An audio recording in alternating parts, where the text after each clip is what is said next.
Well, how about it, y'all? This is Daniel Nicholson of Nicholson Farms, and welcome back to another video. I was going to work on a project behind the shed and film that for you, but all my neighbors decided to cut grass today. And I don't have a whole lot of time, so I figured we just walk out here and talk about the goats, talk about what's coming up in the next couple of weeks and months for them, what we're looking at for keeping, and also, just some things that we've got planned for them. Getting them ready for breeding season and what breeding season is going to look like for us.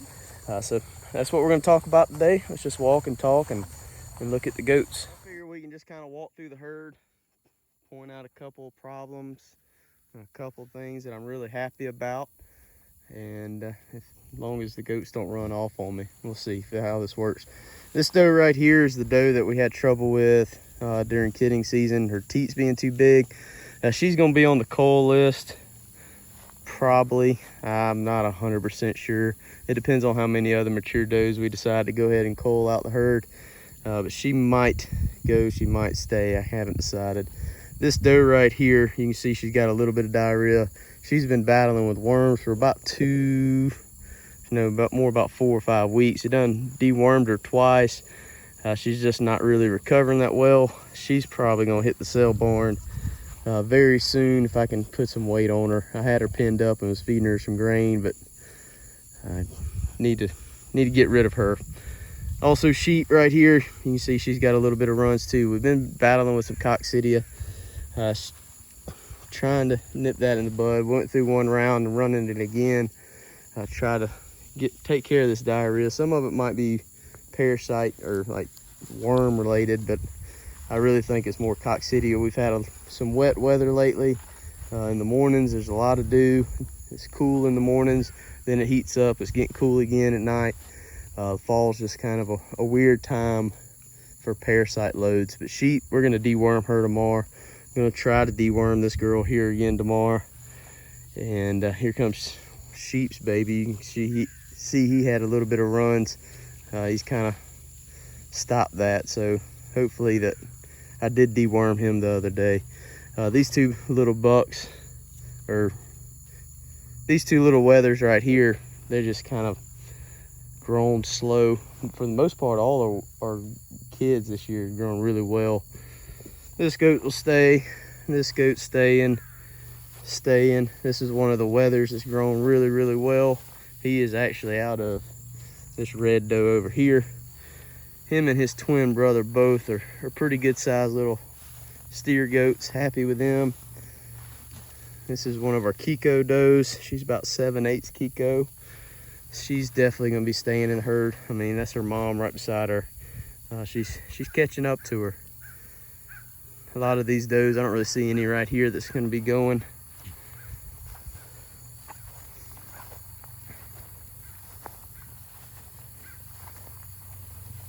I don't think we have any other cull does that I was thinking about, honestly.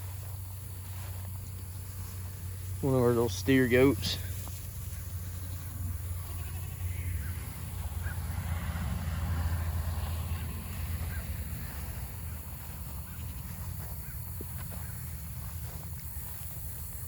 For the most part, I am very happy with the way the kids have grown this year. A lot faster growing than we've had in the past. I don't know if that's because that cross between a Kiko and a boar goat, mixed boar goats, is doing that, or we just had a little more grass than we had last year, being able to use this property right here to graze the goats on. They've had a lot more forage. They've grown a lot better. We did run the creek feeder pretty hard. That threw some growth on them early on. Like I said, they're doing really, really well. There's one doe right here. Pretty upset that I'm gonna have to take her to the sale, but both sides of her udder are split teats. So I will not be keeping her. But this little doe right here, she looks like a Savannah, but she's 50% Savannah, 50% Kiko. She is probably my all-out favorite doe, other than the split teats, and unfortunately she's not going to stay because of that. We're not dealing with that issue anymore, hopefully. We're going to definitely be culling that out the herd. But for the goats, we really haven't had anything to do with them too much lately. After the kids got big enough where we didn't really have to worry about them, the goats have been pretty self-sufficient.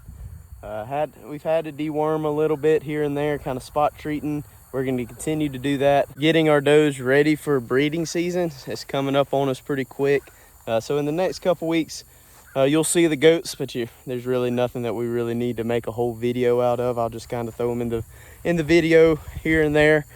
I know most everybody's here for the goats anyways, so I just wanted to give you an update on them. Breeding season is going to be coming up very, very soon. I'd say I haven't made my mind up 100%. I'm thinking about breeding right around Thanksgiving, so we can have all our babies in the last week or so of April and the 1st of May. Me and Maddie got married this past May, on May 21st. My cousin is getting married on May 20th next year. And so it's going to be our 1-year anniversary, and we have to go out of a town for a wedding. So I think we're going to go ahead and get our kidding season out of the way before then, so we don't have to worry about baby goats hitting the ground while we're out of town. But like I said, I think we're going to start breeding season about November 24th, 25th or something like that, right there at Thanksgiving. And we'll just get our breeding groups separated before then. All our young does are going to be put in with Thunder. We are going to be breeding our yearling does this year. We did it last year. It worked out okay. We only had 3 yearlings last year. 2 of them bred, 1 of them did not. I did not cull the one that did not. I'm going to give her a second chance this year. The 2 that had kids their first year, both of them did really well with their babies. They raised them well. It hasn't stunted their growth that much. And both of their kids look really, really well. One of them actually had twins, and both of the kids are looking really, really well. So that's something we're going to go forward doing.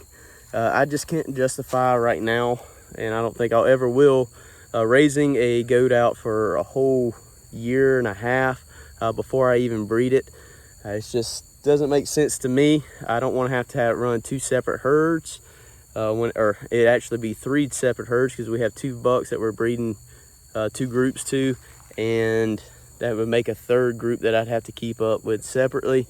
It's just not feasible right now for us, the land we have, and I'm gonna keep the genetics that can produce kids at 1 year old, and so at least that's the plan. We'll just see how it goes. Until it's a problem, we're not gonna stress about it. We're just gonna keep doing what we've been doing. But all our young does are gonna be bred to Thunder, our new Zealand Kikos buck. All of our mature does are going to be bred to Clyde, our other New Zealand buck. And we have 1 clean-up buck that we're going to be using this year. We'll walk down there real quick. I'll show you the bucks, how they're doing. All of them are looking pretty well. They're just hanging out with the horses. And we'll kind of talk about them. I've got a little bit of update down there. But yeah, breeding season's coming up. Can't wait. I'm ready to have some babies on the ground. I'm really excited to see what Thunder throws to the herd. I am very, very impressed with him. Let's go down there and look at him. Something I didn't touch on just a minute ago is, we normally nutritionally flush does. Nutritionally flushing does can be done in several different ways. Typically we do it with grain, and you can do it with hay. You can do it just with better pasture. What we're going to be using this year is protein tubs. I don't want to buy any more grain. I mentioned in several videos back, we haven't been feeding grain to our goats anymore, and we're kind of cut down on our butcher steer, and our next steer we're going to try to do completely grass fed. So with nutritionally flushing does this year, we're going to be using the protein tubs.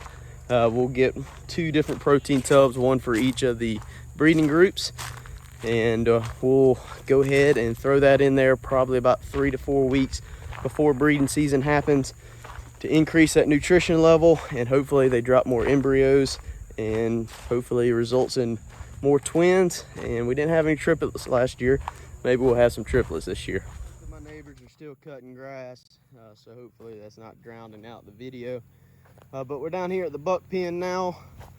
We've got 3 young bucks, another one, so it makes 4 down here. This little guy right here that's got the antler or horn ornament had a problem with getting his head stuck in the fence, so we strapped on a piece of PVC on his head, and he's going to be toting that around till it falls off. It's been on there for about a week now. But this little buck also has kind of gotten a little down with worms. You can kind of see his hair coat just doesn't look the best. And he's kind of slowed down on his growth. That's his twin brother, the spotted up one beside him. He's still doing good. He's still growing. I don't know if the camera does him justice about how much bigger he is. But I decided we're gonna go ahead, and the one that's got the pipe on his head, we're gonna go ahead and castrate him. He's gonna be sold. We were gonna use him as a cleanup buck. We're gonna use both of these actually. But I'm not gonna use anything for a cleanup buck. If I had to deworm them when they were young, I want something that hasn't been dewormed. These two guys haven't been dewormed. This one as well haven't. So very happy with them, growing well. I really wish I could use this guy right here, but he's just related to too many of the does in the herd. So I won't be using him. We really need to start trying to advertise him. I kept both of these because this one right over here is about 100% Kikos, closest to what I have in my herd, other than my bucks. And this guy right here, he's actually a grandson of this one's mom. So a lot of Kiko in those, and very happy. I like to keep one every once in a while to grow out and see how they turn out. This year we kept a couple. This is Mr. Clyde. We're hoping we're going to be able to use Clyde this year. For those that don't know, Clyde had an injury a couple months ago to his scrotum. I don't know if you can tell, one side shorter than the other. He cut off the bottom of it. It is healed up.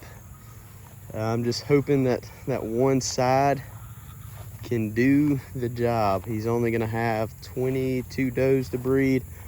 So we're going to be throwing him in there, and hopefully he can do the job.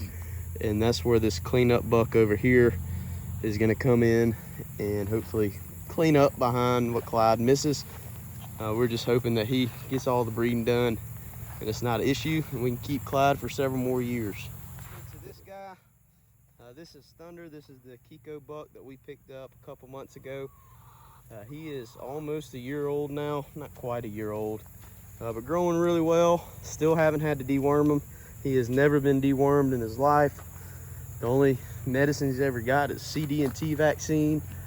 So pretty parasite resistant. Haven't had any issues.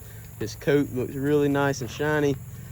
And we're hoping that he's gonna put some impact on our yearlings this year, and we can get some more Kiko genetics that are hardy, no feet problems, no worm problems, and keep going in the right direction with our goat herd. About all I have for you this afternoon. I just kind of want to walk and talk about the goats with you. I know it's been a while since you've seen them, and a lot of you are here for the goats. So we'll try to sneak them into some more content. We got a lot of projects coming up that's going to be taking up our videos, but maybe we can sneak away and see the goats and how they're doing. Got a lot coming up with them in about a month and a half or so as we get ready for breeding season. Very excited for that coming up. It's my favorite time of the year. I love the point from breeding, the pregnancy, into having the kids. It's one of my favorite times with the goat herd. So we've got that coming up very soon. But I really appreciate you hanging out with me. If you haven't already, please hit that subscribe button, hit the like button, hit the notification bell, leave us a comment, and we'll see y'all in the next one.